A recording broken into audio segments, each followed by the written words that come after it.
Hi, my name is Curtis Jackson Jacobs. This is an excerpt from a video that I've titled Social Organization in Violence, which is about the sociology of face-to-face interaction in violent encounters. I use some ethnographic data and also video data to analyze verbal and bodily interactions in violence. In other words, how do people socially organize violence during the violence itself? What happens in the action, the interaction between combatants or attackers and victims, and also with the people around them. You can find the full video, which I invite you to watch. It's about 56 minutes long at curtisjacksonjacobs.com/discuss. And also, I want to point out that there is a handout accompanying this video. This is actually very important to have in front of you as you look at the videos to see the transcripts that I've created from the videos and some still images. Without that, it'll be much more challenging to grasp the substantive and methodological points that I make about violent interactions. So with that, I'll proceed to the substantive excerpt from the full-length video, and thank you for watching. There are limitations, and there are, in some ways, advantages to using ethnographic data. So one of those is to illustrate sort of the negotiated character of the conflicts that lead up to physical fights. I'm going to present a case from my own ethnographic research. This is also on the second page of your handout. This was case number 68 from that research, Aaron versus the Cowboy.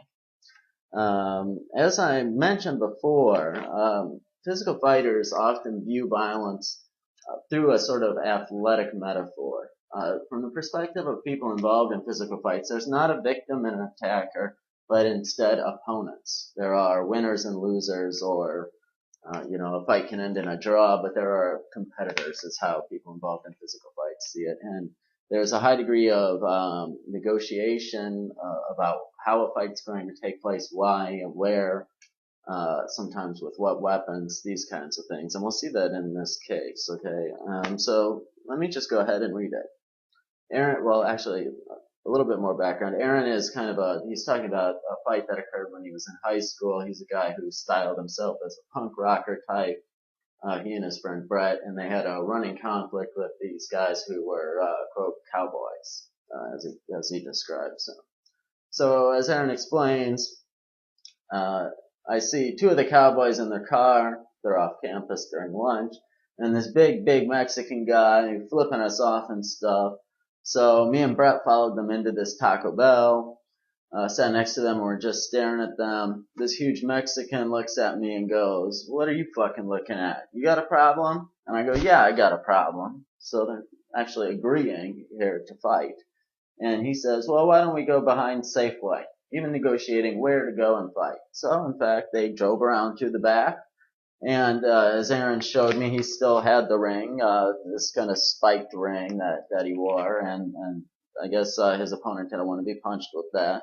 So his opponent was like, "You better take those off," and Aaron was like, "No, fuck you," and the guy reportedly grabs a bottle and smashes it. Aaron agrees to take the spikes off, so he takes his ring off, and this guy puts down the bottle.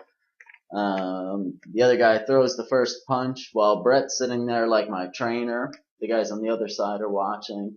He's like my trainer, like Mick from Rocky. "Come on, Aaron." So I got a couple good karate kicks in, but he probably landed more, and his punches were probably a lot harder than mine.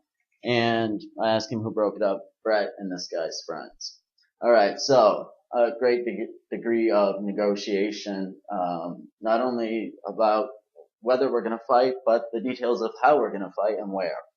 Now, in the next case, a video case I want to show, this is actually excerpted from a documentary called Camp Katrina about the aftermath of the hurricane in New Orleans, and the individuals here, red shirt and white shirt, are living at a sort of an encampment that's people are living in tents behind a house after the city's been destroyed, and they work in the daytime doing construction. But on this night, they're getting drunk. Red shirt, white shirt, and red shirt's female companion, black shirt. They're all getting drunk together. They start arguing about who owes who money. So this short 1.5-minute segment, they negotiate and agree.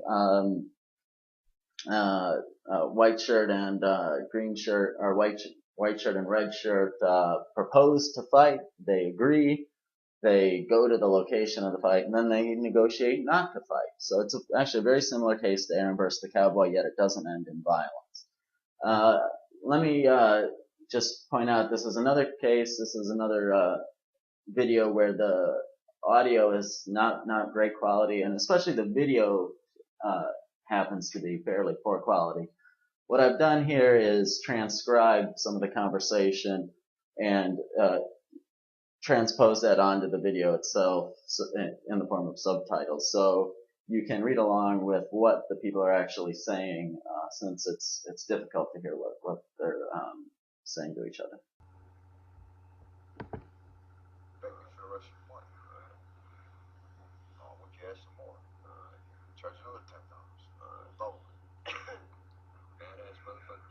I'm a badass motherfucker. You want to take it around the block, man?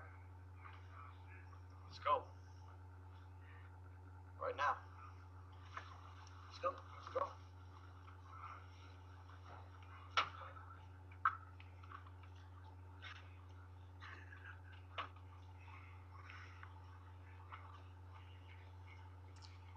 You got your money on it?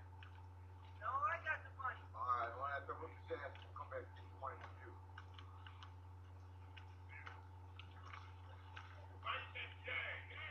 Get the fuck out of here. You ain't coming over here filming this shit. You hear me? No, you ain't filming this, dude. This is off limits. Shut your cameras off. This ain't about it. Go. Don't be grabbing us for no weapons. No weapons, man. I ain't got no weapons. I got no weapon to fucking hit you with. No.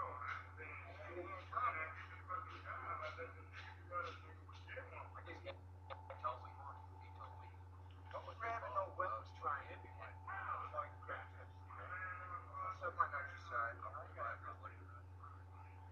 ain't fighting you. Now, get your hand. I'm getting out your hand. Whatever I need to do, I'm going to do. I'm not getting hurt.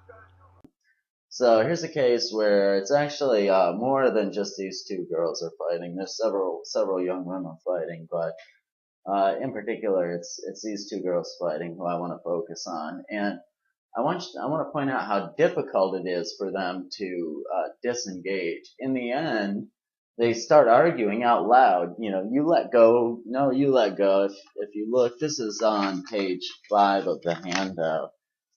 There's a point where one of them says, "Get the fuck off me," and the other one replies, "You're the one fucking on me." And the audience actually has to sort of intervene and separate them one limb at a time.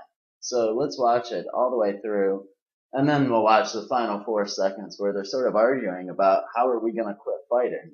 It's very difficult for them as a practical matter. And this is very frequently the case when people get on the ground wrestling. One of them has to choke the other one out, or audience members have to separate them, or they have to make a verbal agreement. You know, do you give up? Yes, I give up. I quit. Or sometimes people will even tap out, which is actually a move that's borrowed from mixed martial arts and actual athletic wrestling. So let's watch the full video. Fuck off me!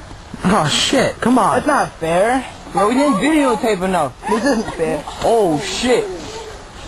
Oh! Alright. Yo, that's not right. Fuck off me. Oh shit, your nose is bleeding. Shut up then. Come on, enough. Get off of me. Yo, yeah. Oh, I'm going, yo. Come on. Fuck off me, man. You're the one fucking around me.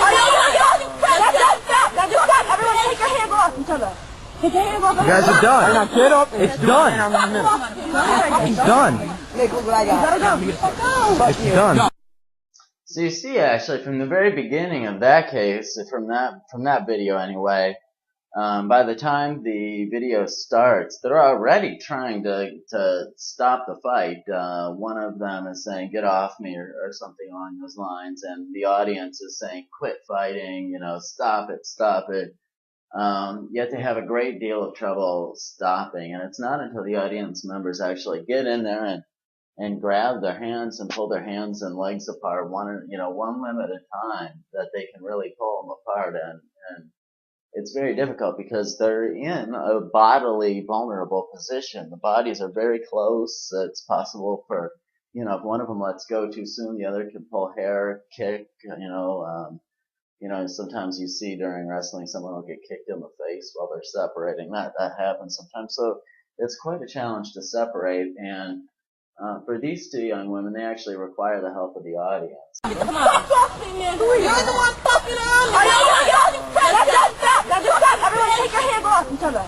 Take your hands off. You guys are done. Now get up. It's done. It's done.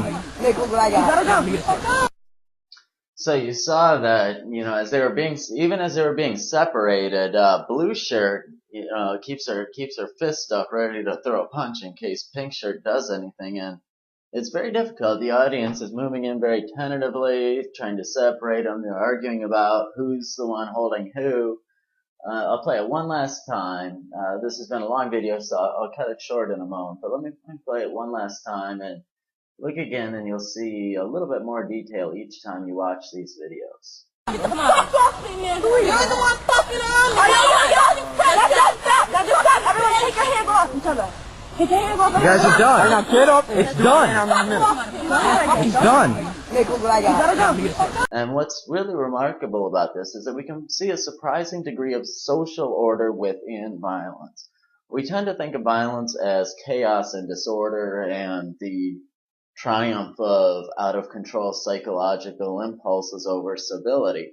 But in fact, what's going on within the violence is very socially ordered and socially organized, that there is negotiation.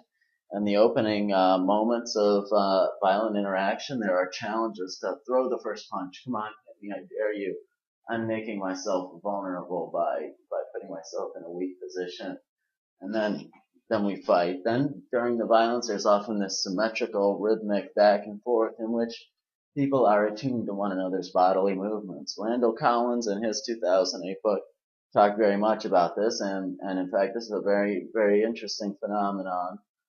The third-party involvement, we can see in finer detail how do third parties get involved. We know from the qualitative research that exists that third parties, what audience members do is very important, but the fine details of when and exactly how they get involved is something we can get with video that's not very easy to capture with observation and recollection. And the final moment, disengagements, right? Especially when in this stand-up, this routine. This is not socially learned behavior. There's a routine sequence. It's 3 moves. Step forward, stop, depend on your opponent to continue stepping back out of the fight. Okay, a 3-move sequence. This is not learned behavior. It's not that people learn it, but sort of a practical necessity in the situation. When people are doing the ground fighting, you see that they don't have a routine sequence for getting out of mutual hair pulling and such, and sometimes it does take third parties jumping in. So we learn that there's a great deal of coordination, collaboration, and orientation to the movements and actions, intentions of the other actor. So in violence, what we frequently think of is one person attacking and imposing their will upon another. And that's frequently the case in unilateral one-sided violence, such as the assault on the cell phone talker that I showed earlier. Yet in physical fights, and this is why I focused on fights in particular, you see that there's a great deal of collaboration and coordination. This is not merely psychological impulse, but social interaction. And there I'm going to close and thank you for watching.